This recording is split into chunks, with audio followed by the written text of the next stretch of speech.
Sun Tzu, The Art of War. Chapter 10. Terrain. We may distinguish 6 kinds of terrain to wit: accessible ground, entangling ground, temporizing ground, narrow passes, precipitous heights, positions at a great distance from the enemy. Ground which can be freely traversed by both sides is called accessible. With regard to ground of this nature, be before the enemy in occupying the raised and sunny spots, and carefully guard your line of supplies. Then you will be able to fight with advantage. Ground which can be abandoned but is hard to reoccupy is called entangling. From a position of this sort, if the enemy is unprepared, you may sally forth and defeat him. But if the enemy is prepared for your coming, and you fail to defeat him, then, return being impossible, disaster will ensue. When the position is such that neither side will gain by making the first move, it is called temporizing ground. In a position of this sort, even though the enemy should offer us an attractive bait, it will be advisable not to stir forth, but rather to retreat, thus enticing the enemy in his turn. Then, when part of his army has come out, we may deliver our attack with advantage. With regards to narrow passes, if you can occupy them first, let them be strongly garrisoned and await the advent of the enemy. Should the enemy forestall you in occupying a pass, do not go after him if the pass is fully garrisoned, but only if it is weakly garrisoned. With regard to precipitous heights, if you are beforehand with your adversary, you should occupy the raised and sunny spots, and there wait for him to come up. If the enemy has occupied them before you, do not follow him, but retreat and try to entice him away. If you are situated at a great distance from the enemy, and the strength of the 2 armies is equal, it is not easy to provoke a battle, and fighting will be to your disadvantage.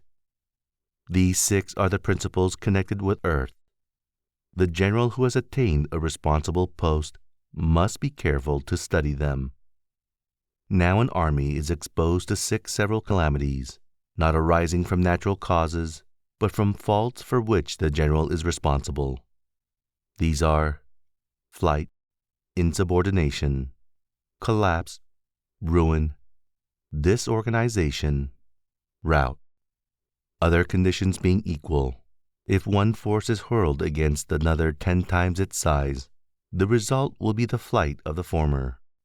When the common soldiers are too strong and their officers too weak, the result is insubordination. When the officers are too strong and the common soldier is too weak, the result is collapse. When the higher officers are angry and insubordinate, and on meeting the enemy give battle on their own account from a feeling of resentment, before the commander-in-chief can tell whether or no he is in a position to fight, the result is ruin. When the general is weak and without authority, when his orders are not clear and distinct, when there are no fixed duties assigned to officers and men, and the ranks are formed in a slovenly, haphazard manner, the result is utter disorganization. When a general, unable to estimate the enemy's strength, allows an inferior force to engage a larger one, or hurls a weak detachment against a powerful one, and neglects to place picked soldiers in the front rank, the result must be a rout. These are 6 ways of courting defeat, which must be carefully noted by the general who has attained a responsible post. The natural formation of the country is the soldier's best ally, but a power of estimating the adversary, of controlling the forces of victory, and of shrewdly calculating difficulties, dangers, and distances, constitutes the test of a great general. He who knows these things, and in fighting puts his knowledge into practice, will win his battles. He who knows them not, nor practices them, will surely be defeated. If fighting is sure to result in victory, then you must fight, even though the ruler forbid it. If fighting will not result in victory, then you must not fight, even at the ruler's bidding. The general who advances without coveting fame and retreats without fearing disgrace, whose only thought is to protect his country and do good service for his sovereign, is the jewel of the kingdom. Regard your soldiers as your children, and they will follow you into the deepest valleys. Look on them as your own beloved sons, and they will stand by you even unto death.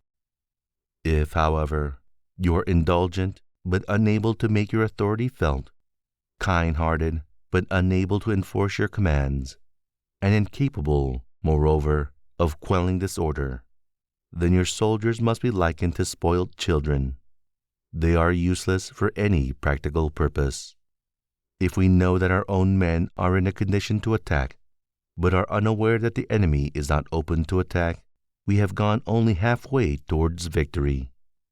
If we know that the enemy is open to attack, but are unaware that our own men are not in a condition to attack, we have gone only halfway towards victory. If we know that the enemy is open to attack, and also know that our men are in a condition to attack, but are unaware that the nature of the ground makes fighting impracticable, we have still gone only halfway towards victory. Hence, the experienced soldier, once in motion, is never bewildered. Once he has broken camp, he is never at a loss. Hence the saying, if you know the enemy and know yourself, your victory will not stand in doubt.